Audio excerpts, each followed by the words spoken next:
I think the first is, depending upon how well you want to do, and particularly if you're starting a company, you need to work super hard. So what does super hard mean? Well, when my brother and I were starting our first company, instead of getting an apartment, we just rented a small office and we slept on the couch. And we showered at the YMCA, and we had just one computer. So the website was up during the day, and I was coding at night. 7 days a week, all the time.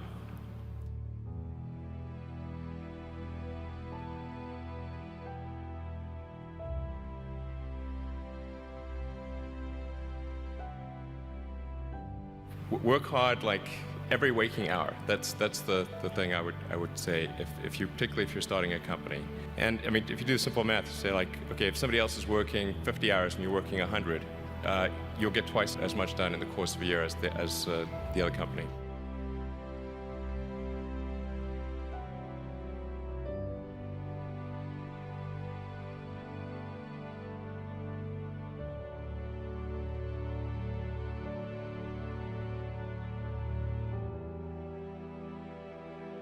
I think too is you got to make sure that whatever you're doing is a great product or service. It has to be really great. And I go back to what I was saying earlier, where if you're a new company, I mean, unless it's like some new industry or new market if it's an untapped market, then you have more ability the standard is lower for your product or service. But if you're entering anything where there's an existing marketplace against large entrenched competitors, then your product or service needs to be much better than theirs. It can't be a little bit better, because then you put yourself in the shoes of the consumer and they say, why would you buy it as a consumer? You're always going to buy the trusted brand unless there's a big difference. So a lot of times entrepreneur will come up with something which is only slightly better. And it can't just be slightly better. It's got to be a lot better.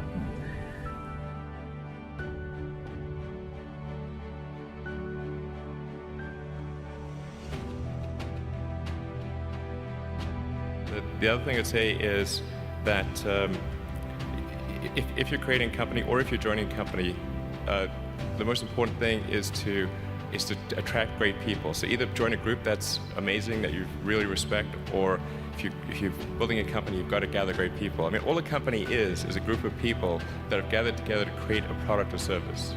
And so depending upon how talented and hardworking that group is, and the degree to which they're focused cohesively in a good direction, that will determine the success of the company. So do everything you can to gather great people if you're creating a company.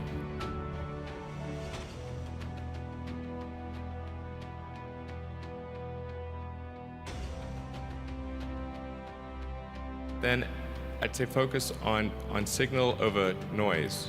A lot of companies get confused. They spend money on things that don't actually make the product better. So, for example, at Tesla, we've never spent any money on advertising. We put all of the money into R&D and manufacturing and design to try to make the car as good as possible. And I think that's the way to go. So for any given company, just keep thinking about, are these efforts that people are expending, are they resulting in a better product or service? And if they're not, stop those efforts.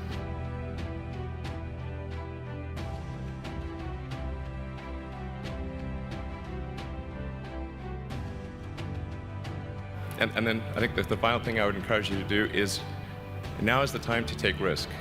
You don't have, you don't have kids, but as you get older, your obligations increase. And once you have a family, you start taking risk not just for yourself, but for your family as well. It gets much harder to do things that might not work out. So now is the time to do that, before you have those obligations. So I would encourage you to take risks now. Do something bold. You won't regret it.